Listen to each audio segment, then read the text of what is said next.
Troya, el mito detrás de la ficción. Troya es una ciudad de un relato mítico de un poeta griego. Dicho así, no se le hace de ninguna manera justicia a lo que la Ilíada representa para el mundo. Hace cientos de años, sino más bien 2 milenios atrás, Grecia cayó en una época de oscuridad que amenazaba con destruir el futuro de la historia. Quizás no. Quizás otra civilización hubiese tomado la batuta de ser el origen de la civilización occidental. Pero Grecia, o la Hélade, se recuperaría de esos años de oscuridad gracias a 2 factores importantes: la cercanía con Egipto, de los cuales se basarían para la creación de algunos de sus dioses, pero sobre todo, el abecedario. El alfabeto griego se basaría en el alfabeto fenicio, añadiéndole algunas letras más. Es en esta época de renacimiento que 2 personajes históricos cimentan las bases para el mundo griego. Hesíodo, el creador de la teogonía, que sería como una Biblia para los griegos, es decir, fundamento de su religión y el origen de los dioses. De allí el nombre teogonía, del griego teos, Dios, y gonos, origen. La segunda obra de gran relevancia que cimentó, como lo mencioné con anterioridad, el mundo griego, es la Ilíada, y posteriormente la Odisea, ambas obras del poeta griego Homero. Sobre ellos se construiría una gran parte de la historia. Cada uno de los pueblos, o mejor dicho polis, que se relacionaban con la Hélade, querían de cierta manera relacionarse también con los héroes míticos de esa historia, cada uno reclamando ser herederos de Aquiles, el poderoso guerrero, de Áyax, de Odiseo, de Diomedes, de Menelao, de Agamenón, etc. Los mismos dramaturgos griegos expanderían esta obra, y al igual que hoy ocurre con los conocidos fanfictions, es decir, con las obras que los fans hacen de una idea original, el mundo griego se llenaría de aquello que Homero no contaría en su Ilíada, pero que otros abonarían a la narración. Inclusive los romanos harían su propia vinculación con la Ilíada, al Virgilio, el famoso poeta, escribir la Eneida. Una continuación, si se quiere ver de esa manera, de la Ilíada de Homero, en donde se escribía el viaje del príncipe troyano Eneas, ancestro de Númitor y Amulio, quienes a su vez serían los abuelos de Rómulo y Remo, el primero de ellos fundador de lo que algún día sería conocida como Roma, según lo que narra Virgilio. Naturalmente que los romanos querían que se les relacionara con los héroes griegos, siendo ellos dignos sucesores de la grandeza de Grecia. Esta introducción es necesaria antes de comenzar a analizar la película Troya del 2004, para saber el mito detrás de la ficción, qué es real y qué es mentira de lo que se nos cuenta en esta película épica, para poder vislumbrar cómo es que una narración, una obra de arte literaria, ha tenido tanto impacto en el mundo a lo largo de la historia, y para que ustedes dimensionen la importancia y profundidad que esta obra tiene en el devenir de la humanidad. La película dura un tiempo considerable, alrededor de 3 horas, que he de decir, no le hacen justicia a todo lo que ocurre en la historia de la Ilíada, porque creo que esta obra, como otras, merecen ser más bien una serie, más que una película, si lo que se quiere hacer es retratar con cierta fidelidad lo que la obra de Homero relata. La historia de Wolfgang Petersen no es fiel completamente al relato épico de la Ilíada, y no es sorpresa de nadie. Siempre se han de tomar libertades creativas para enganchar al gran público, para evitar que se aburra, ya que la Ilíada no presenta algunos hechos descritos en la película, pues la obra de Homero solo abarca el último año de guerra, de 10 años en los que Ilión, como es llamada también la ciudad de Troya, por ello es que la obra se llama Ilíada, se enfrenta a los aqueos, que no es otra cosa que los griegos, a los cuales también se les llama helenos, dejando de lado algunos pasajes o hechos que algunos considerarían importantes. Wolfgang haría una película un poco secular, si se le quiere llamar así, pues en su obra no introduciría a los dioses de la manera que Homero los introduce en su obra, ya que el relato de la Ilíada no solo muestra el combate entre los héroes de Grecia y Troya, sino que a la vez muestra cómo los dioses también pelean entre ellos, y cómo es que cada uno toma un bando en aquella guerra. La religión es parte elemental de la obra de Homero, aunque la película sí muestra la religión, no de la manera en la que Homero refleja los verdaderos combates que existían entre los mortales y los dioses.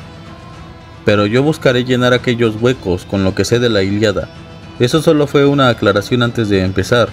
Sin más preámbulos, adentrémonos en la explicación de la película Troya, el mito detrás de la ficción. Al principio nos muestra la enorme expansión del reino de Agamenón, y que esta expansión, según nos relata la película, Sería la razón de la lucha de tantos reinos por Agamenón en la guerra que viene por delante. Agamenón es rey de Micenas, eso es correcto, pero en realidad esto no es así. La razón por la que los reyes de Grecia se unen para luchar en la guerra de Troya fue por un acuerdo que hicieron ellos mismos años atrás, en donde la hermosa Helena, la mujer más bella del mundo, estaba buscando marido. Los reyes de todos los rincones de la Hélade se la disputaban, pero ninguno se ponía de acuerdo de quién sería el marido, y Helena no se decidía, de modo que Odiseo, quien también se disputaba la mano de Helena, y siendo el más astuto de los reyes, ofreció un acuerdo. Entonces, los reyes echarían suertes para saber quién era el afortunado en desposar a la bella mujer, y aquel que resultara ganador sería respetado por los demás reyes y por lo tanto también se dispondrían a atacar a cualquiera que violase este pacto. Los reyes aceptarían la propuesta y el ganador resultaría ser Menelao, rey de Esparta. De modo que no sería por las conquistas de Agamenón ni por el miedo que otras polis tenían de él, por lo que se aventurarían a pelear en la guerra de Troya, sino más bien por el pacto que habían hecho con Odiseo años atrás. Aunque Odiseo no consiguió la mano de Helena, conseguiría la mano de Penélope, que era la prima de Helena. Vemos que llaman a un guerrero para que luche contra Aquiles, el campeón de Agamenón. Boagrius es su nombre. En realidad este personaje no existió como tal, sino que el mismo director habría dicho que era el nombre de uno de los ríos de Troya. Aquiles no estaba presente y al parecer era un hombre desobediente que no buscaba doblegarse ante Agamenón. Esto es cierto en el sentido de que Aquiles peleaba por gloria, ya que era el guerrero más poderoso y diestro de Grecia. El niño que fue a despertarlo hace mención a que Aquiles es hijo de una diosa, lo que es verdad. Aquiles es hijo de Tetis, una de las diosas del mar, y de Peleo, un hombre mortal. De modo que Aquiles era un semidios. Aquiles, además, como menciona el niño, es invulnerable, solo que aquí Aquiles no reconoce este hecho, pero es verdad, ya que su madre, al ser una diosa y no querer que su hijo pasara por dolores y sufrimientos de los cuerpos humanos frágiles, llevó al niño siendo un bebé apenas a las aguas del río Estigia, en donde lo sumergió por todos lados para que se volviera invulnerable. Según la historia, el único lugar que no sumergió fue el talón del niño, según algunas versiones porque era del lugar donde lo estaba sujetando. Otros dicen que se le pegó una hoja, de modo que el talón quedó seco. Otras versiones dicen que lo sumergió en una especie de fuego mágico o divino, y que Peleo llegaría intempestivamente preguntando a su esposa qué es lo que estaba haciendo con el niño, de modo que la diosa no pudo terminar de invulnerabilizar a su hijo, siendo el talón la parte que quedó vulnerable. Después vemos una escena en donde somos testigos de la efectividad de Aquiles en el campo de batalla y los roces que éste sigue teniendo con Agamenón, ya que a lo largo de la Ilíada Aquiles tendría dificultades con el rey de Micenas. Después nos muestran una escena en donde están los príncipes troyanos y el rey Menelao, hermano de Agamenón, celebrando o festejando el fin de la guerra entre los dos estados. Lo que es correcto, esa fue la manera en la que Paris, uno de los príncipes, llegaría hasta Helena. En la película nos muestran cómo Paris ya tenía una relación con Helena y cómo es que los dos se habían enamorado, pero esto tiene su historia que procederé a narrar.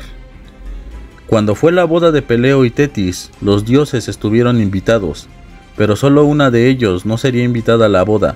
Era la diosa Iris, la diosa de la discordia. Iris, enfadada por este desaire, lanzaría una manzana dorada en medio de tres diosas. La manzana llevaba una inscripción que decía: para la más bella.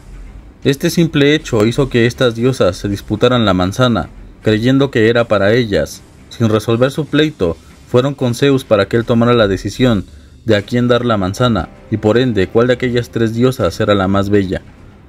Estas tres diosas eran Afrodita, diosa del amor y la belleza; Atenea, diosa de la sabiduría y de la guerra; y por último, la mismísima esposa del dios Zeus, Hera.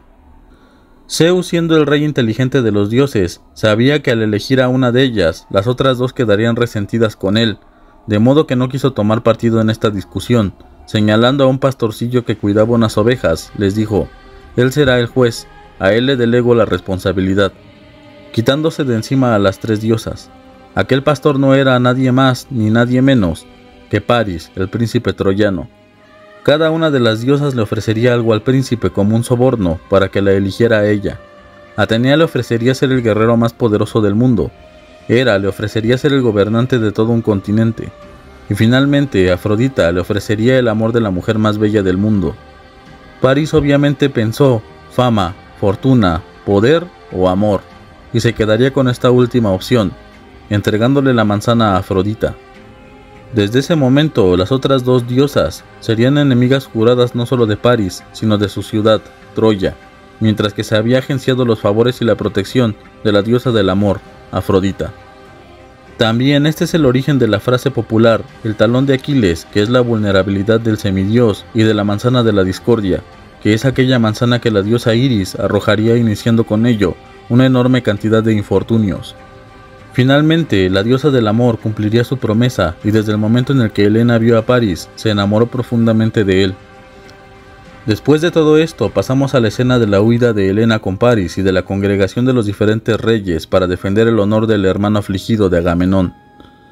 Según la película, Agamenón solo ayudaba a su hermano por su propia ambición de poseer la ciudad de Ilión. En la historia tradicional ya les he narrado el porqué. No todos los reyes quieren cumplir con la obligación que habían contraído. Por ejemplo, Odiseo fingió estar loco para no ir a la guerra, sembrando sal en sus campos, actuando como si de veras hubiese perdido la cabeza. Sin embargo, los emisarios de Menelao y Agamenón urdieron un plan para desenmascararlo, al poner a su hijo frente a él mientras llevaba las herramientas del arado. Si pasaba por encima del niño asesinándolo, es verdad que el rey había enloquecido, pero si es que retiraba al niño del camino, es que solo estaba fingiendo. Muy a su pesar, Odiseo no acabaría con la vida de su propio hijo, solo para evitar ir a Troya, de modo que retiró a su hijo del camino, y los emisarios supieron que todo era una farsa. Odiseo, el mismo creador del pacto, no lo quería respetar, pero para su desgracia, no tenía otra alternativa. En la película hay una escena eliminada en donde el director nos contaría este pasaje de la Ilíada. Odiseo iría a ver a Aquiles para convencerlo de ir a la guerra, mientras Aquiles entrena con un muchacho joven quien es Patroclo, según la película su primo, encontrándose en Pitia. Efectivamente, Pitia es el hogar de Aquiles y de los bravos mirmidones, soldados valientes y disciplinados como su rey, ya que Aquiles no solo era un guerrero más, sino también era uno de los reyes de Grecia. Patroclo no era su primo, sino su amigo, y algunos aseguran que su amante, ya que la homosexualidad no es cosa de hoy, sino que siempre ha existido, y en las sociedades griegas y romanas era muy frecuente.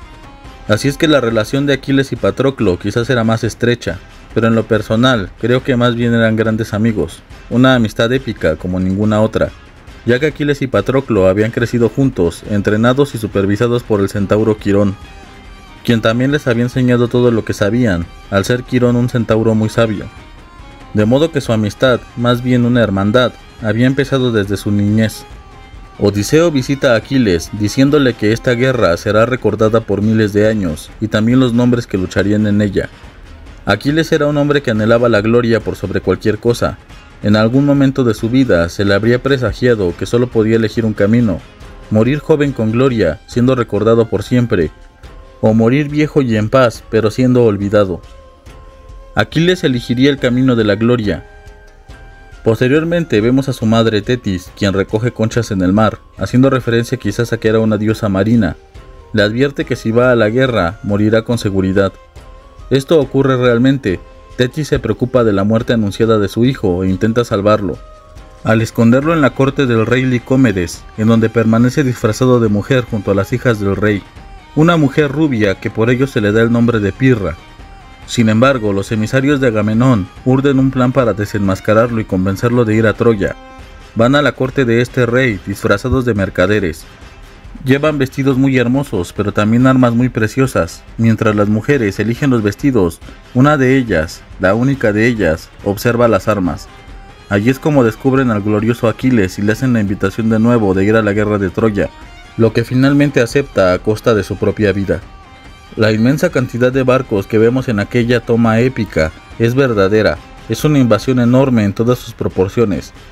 Existe un capítulo completo en la Ilíada en donde te dicen la cantidad de barcos y la cantidad de soldados y recursos que cada rey tiene a su mando. Es uno de los más aburridos, no lo voy a negar, pero después viene lo mejor. Posteriormente, Aquiles da un discurso a sus mirmidones, muy épico, no lo voy a negar. Eso no pasó en la obra original, pero lo que sí rescato de esta escena es que en verdad el primero que pisa tierra troyana es el primero en morir. Es solo una curiosidad de la misma historia de la Ilíada, como si fuera un presagio de los dioses. El primero en pisar Troya morirá. Vemos pelear a Aquiles y en su primer encuentro con Héctor. En realidad eso no sucedió así. Lo que es verdadero de aquella escena es que los aqueos atacaban pueblos cercanos a Troya para saquearlos y abastecerse. Eso es lo que le da origen a una de las partes elementales de la historia que relata Homero y con la que inicia de hecho su preciosa historia. Canta, oh musa, la cólera de Aquiles, cólera funesta que causó diversos males entre los aqueos. Como sabemos, la guerra de Troya ha durado ya 10 años. La película lo hace parecer como si fueran solo algunos días o meses, pero fue una guerra encarnizada en la que ninguno de los dos bandos lograba vencer. Las escenas del lado troyano son más bien lo que el director o escritor de la película se imaginaba que pasaba tras los muros de Troya, ya que si bien sí existen historias de ambos bandos, se centraban más en el bando aqueo. Briseida, la sacerdotisa de Apolo, quien se supone es prima de Paris y Héctor, no es así. Criseida no aparece en la obra, pero ella sería elemental por ser la esclava del rey Agamenón. Tanto Criseida como Briseida eran dos mujeres que raptaron los aqueos tras el saqueo de una de las ciudades troyanas. Criseida era hija de Crises, quien sí era un sacerdote de Apolo, el dios protector de Troya. Crises iría al campamento griego a quejarse con Agamenón del secuestro de su hija, rogándole que se la devolviera. Agamenón se burló de él y lo corrió del campamento, amenazándolo de muerte si es que regresaba. Crises, como sacerdote de Apolo y sin más remedio, alzó sus oraciones al dios, rogándole que hiciera pagar a Agamenón su afrenta. Apolo escucharía las súplicas de su sacerdote y le respondería, bajando del Olimpo con su arco y con sus flechas. Durante varios días asoló el campamento de los griegos disparando sus flechas, que además traían la enfermedad de la peste en el campamento. Calcas, el adivino, quien no aparece en la película, sería el que advertiría a Agamenón de que el insulto a Crises fue lo que propició la ira del dios, y que la única manera de hacerle frente a esta problemática era que Agamenón devolviera a Criseida con su padre. Agamenón al principio se muestra con terquedad a no querer regresar a su esclava. Aquiles entonces le reprocharía a Agamenón su conducta, diciendo que por su propio egoísmo iba a condenar a los aqueos a la perdición. Agamenón, como vemos que pasa en la película, amenaza a Aquiles con tomar a su esclava Briseida. Aquiles, por la falta de respeto, entra en cólera, es decir, se enfada con Agamenón, y los improperios que dice Aquiles en la película son los mismos que le dice a Agamenón en la obra, como cara de perro, y amenazándolo con escupir en su cadáver. Finalmente, Aquiles, frente a todos los reyes de Grecia, le diría que ya no lucharía más por él, y que sus mirmidones y él se marcharían de allí. Esa sería la principal problemática de la obra.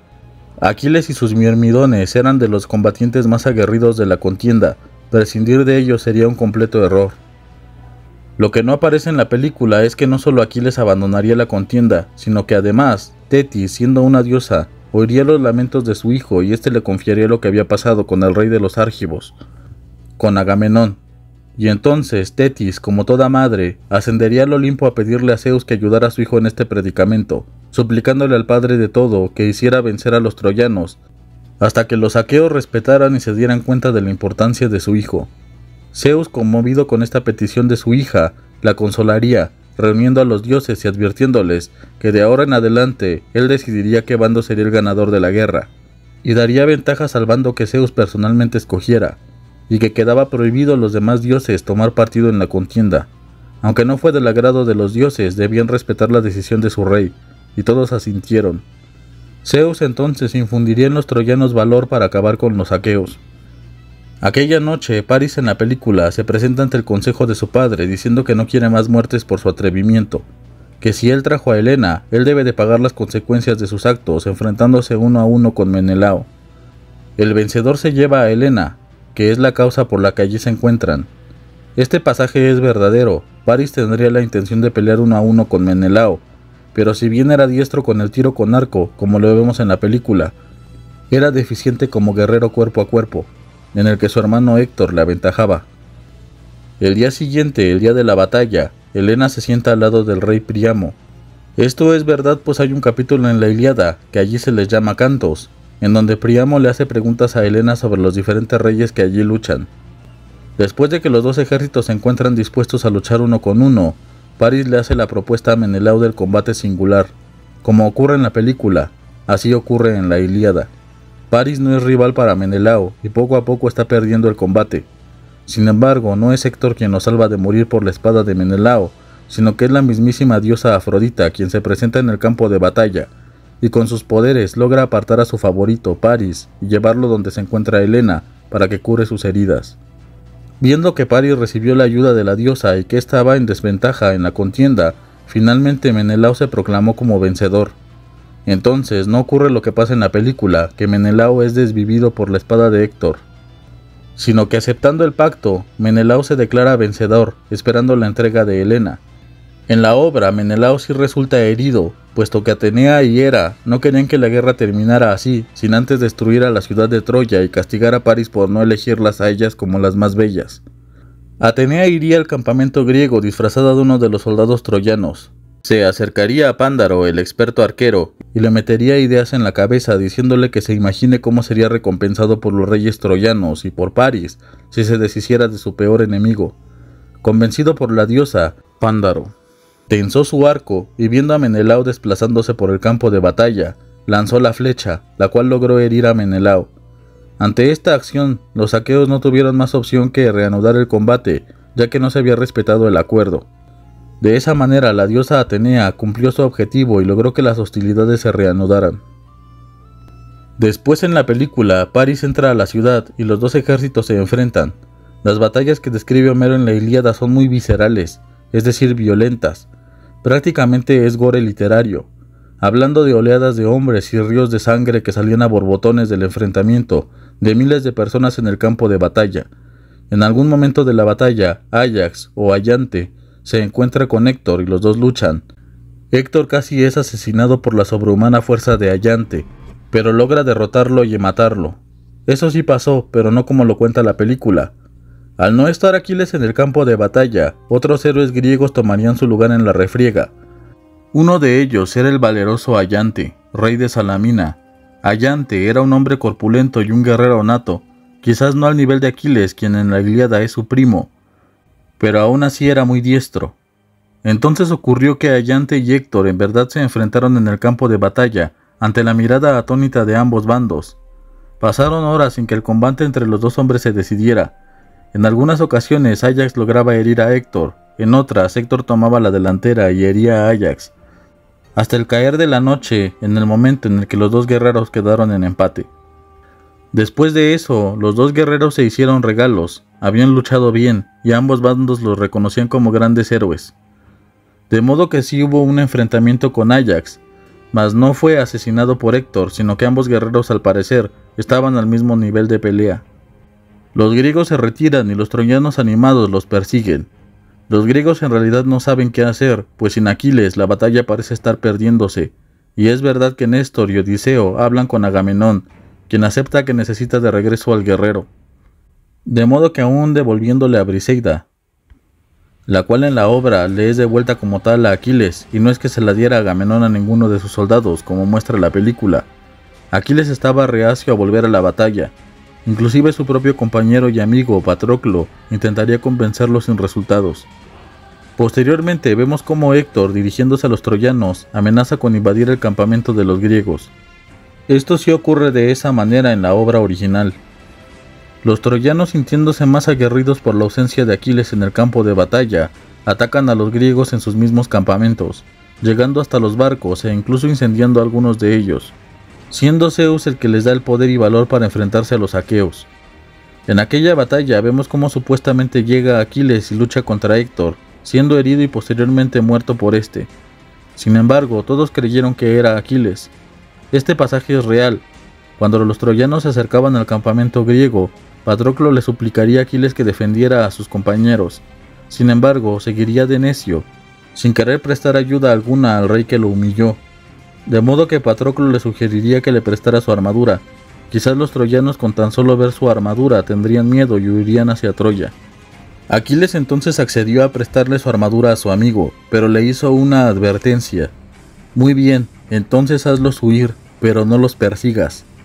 Patroclo entonces, ataviado con la hermosa armadura de Aquiles, comenzó a luchar con los troyanos, quienes efectivamente de solo ver la armadura se asustaron y comenzaron a huir despavoridos, pensando que en realidad Aquiles había regresado para combatirlos.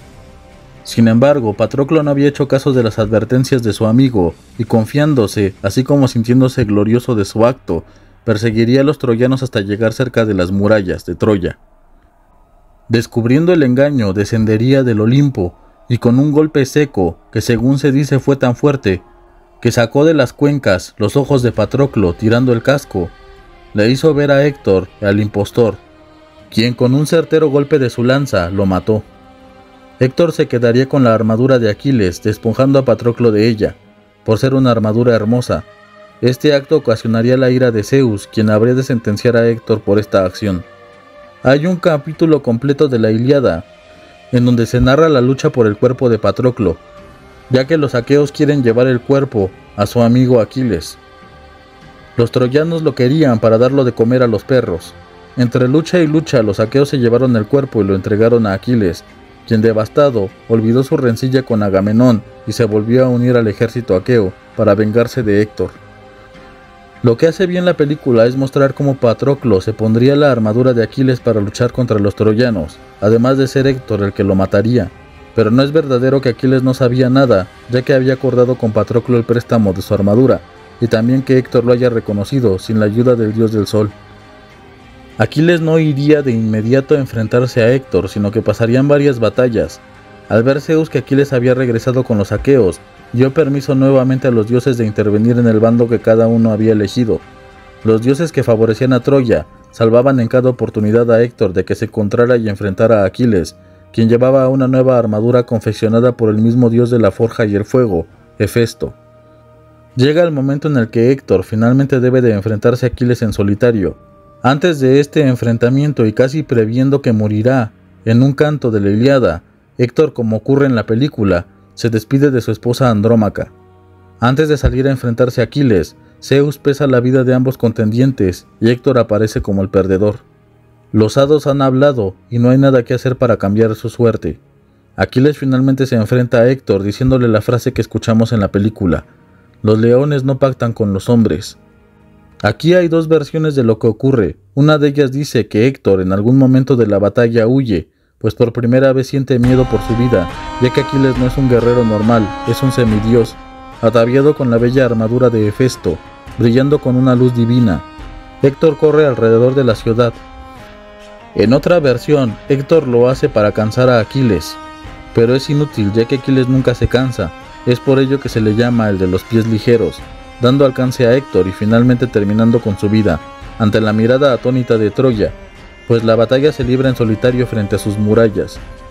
Aquiles ata los pies de Héctor, como vemos en la película, con una soga a su carro de batalla, y da vueltas alrededor de Troya, para después alejarse hacia el campamento griego.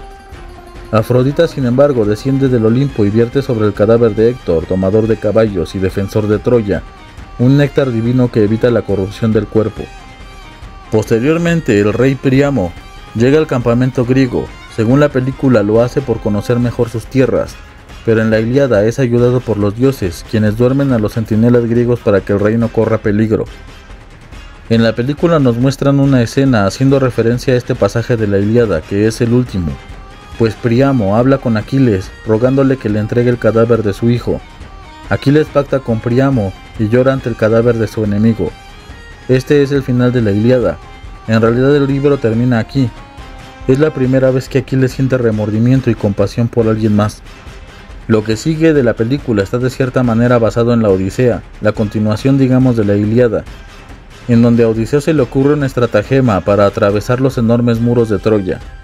Aquiles en realidad no participó en la conquista de Troya ya que había muerto, y con madera de las islas cercanas los aqueos comienzan a construir el gran caballo de madera, en donde héroes como Diomedes, el mismo Odiseo, entre otros valientes, se quedan en el interior del caballo a esperar que los troyanos caigan en la trampa. Como se muestra, pusieron algunos soldados griegos fingiendo que murieron por la peste, y los aqueos restantes se escondieron junto con sus embarcaciones en alguna de las islas cercanas a Troya. Como la película nos muestra, al ver el enorme caballo los troyanos quedaron impresionados.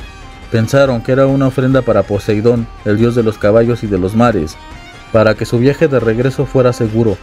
Los troyanos entonces cometerían el error de llevar el caballo a su ciudad como un trofeo, símbolo de su triunfo sobre los aqueos. Sin embargo, como se muestra en la película, hubo suspicacias al respecto. Uno de los que habló en contra del caballo fue Laocoonte, quien fue devorado por las criaturas de Poseidón, ayudando a su bando a ganar la guerra, y viendo esta acción como un designio de los dioses. Otra de las que hablaría en contra del caballo de madera sería un personaje que no se muestra en la película y que pocas veces es nombrado. Casandra, la hermana de Héctor y Paris, quien tenía el don de la profecía, que se lo había otorgado el mismísimo Apolo, al quedar enamorado de ella, pero tendría una grave maldición, pues al burlarse del dios, Apolo le diría que no podía retirarle el don que le había dado, pero escupiéndole en la boca, le dijo que nadie creería en sus palabras. Entonces Casandra, desgañitándose y llorando a mares, sabiendo el destino de su ciudad, maldeciría aquel momento en el cual Apolo le quitó la credibilidad, viendo cómo el caballo que llevaba dentro a los enemigos de su estado era depositado enfrente del templo de Atenea.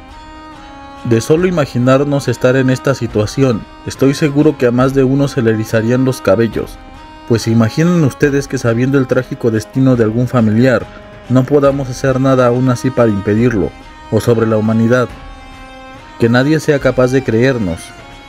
Los troyanos celebraron por todo lo alto, embriagándose y bailando por su triunfo. Sin embargo, al caer la noche, toda su felicidad se vendría abajo. Los guerreros aqueos saldrían del caballo, y sería más fácil aún para ellos acabar con el enemigo, pues muchos dormían o estaban embriagados, dando la señal a los demás griegos que para entonces ya habían regresado. Ingresaron a la ciudad una vez se abrieron sus puertas, y al igual que nos muestra la película, Troya finalmente cayó vencida por el ingenio más que por la espada, el ingenio de Odiseo. Las escenas en las que Aquiles va por las calles buscando a Briseida no forman parte, como he dicho, de la Ilíada ni de la Odisea. Se sabe que Aquiles murió antes de la entrada de los aqueos a Troya. Lo que pasó realmente fue que Paris lanzó la flecha que acabaría con la vida del héroe griego, al atravesar el único punto débil de su cuerpo. La flecha que lanzó Paris fue dirigida por el mismo dios Apolo hacia el talón. Paris tampoco seguía vivo al momento de la destrucción de su ciudad, moriría a causa de una flecha envenenada. Agamenón no sería asesinado en Troya, sino que por el contrario, regresaría a Micenas, en donde finalmente sería asesinado por su propia esposa y su amante. Esta historia se cuenta en la obra teatral Electra. De allí es también de donde Freud sacaría el nombre de su complejo de Electra, que sería lo mismo que el complejo de Edipo, solo que este sería la atracción que existe entre la hija por su padre. Cuando lean esta obra se enterarán de lo que estoy hablando. Helena no iría con Eneas, sino que este, si es mencionado en la obra de Homero, no se llevaría ninguna espada de Troya, la cual no existió realmente en la obra de Homero. Fue un guiño que quiso hacer el autor de la película sobre la obra de Virgilio, que, como mencioné al inicio del video, es la relación que el poeta latino hace de Troya con Roma, siendo esta última heredera de la gran ciudad amurallada y los romanos herederos de la sangre de héroes troyanos. Helena al parecer regresaría con su esposo Menelao a Esparta, como si nada hubiera pasado. Después de arrasar la ciudad de Troya, todos los reyes griegos regresarían a sus hogares. Es aquí donde comienza el largo peregrinar de Odiseo en su regreso a la isla de Ítaca. Otros 10 años que pasarían antes que Odiseo sea capaz de regresar a su patria, por ofender a los dioses, en especial a uno de ellos, a Poseidón. Pero esa es otra historia. La película en general es uno de los ejemplos de cómo hacer una buena historia sin que por ello se deba de ser del todo precisos con la obra original, y de cómo tomarse ciertas libertades creativas para contar una versión. En mi opinión la película es buena, me gustó mucho, y lo dice alguien que leyó la Ilíada y todo lo relativo a ella una y otra vez, leyendo también varias versiones de la misma, que conoce la historia casi a la perfección. La reflexión que hace al final el director, no sé a ustedes, pero a mí me hizo soltar una lágrima. Es conmovedora e inspiradora. Que digan que vivía en los tiempos de Héctor, domador de caballos, que digan que vivía en la época de Aquiles. Como una respuesta al inicio de la película, en donde nos hacen una pregunta que al parecer por el actor de doblaje, el que nos habla o narra la historia es Odiseo. ¿Cómo nos recordarán las personas que vivan años después de nosotros? Este final da una respuesta a aquella interrogante. Que digan que caminé con gigantes, algo que quizás sea deprimente en nuestros tiempos, recordar que los grandes hombres han muerto, y que ahora con qué gigantes hemos de compartir nuestros tiempos. ¿Con quiénes podremos decir orgullosos que hemos sido testigos de él y lo hemos acompañado? una alusión también al deseo de Aquiles de ser recordado por siempre. Algunos dirán que la memoria no importa, que la memoria se perderá a través del tiempo, pero la memoria, amigos míos, nos sirve para recordar que nuestra humanidad, nuestra civilización, no vino de la nada, sino que fue construida por grandes hombres, y que sobre sus espaldas descansa el destino de la humanidad, y sobre ellos se ha erigido la grandeza de nuestra especie, así como también recordar la vileza de la misma. ¿Quién no ha sentido esa necesidad de emular las proezas de alguna persona? ¿Qué científico no fue influenciado por Newton, por Maxwell, por Ampère, por Galileo o por Carl Sagan? ¿Qué gran general de la historia no ha querido emular las proezas de Alejandro, de César, de Napoleón, de Zhúkov, de Erwin Rommel, de Mustafa Kemal? ¿Qué político no ha querido seguir el ejemplo de grandes estadistas? ¿Qué filósofo no quiso ser en un principio como Hegel, como Aristóteles, como Kant, como Marx o como Platón?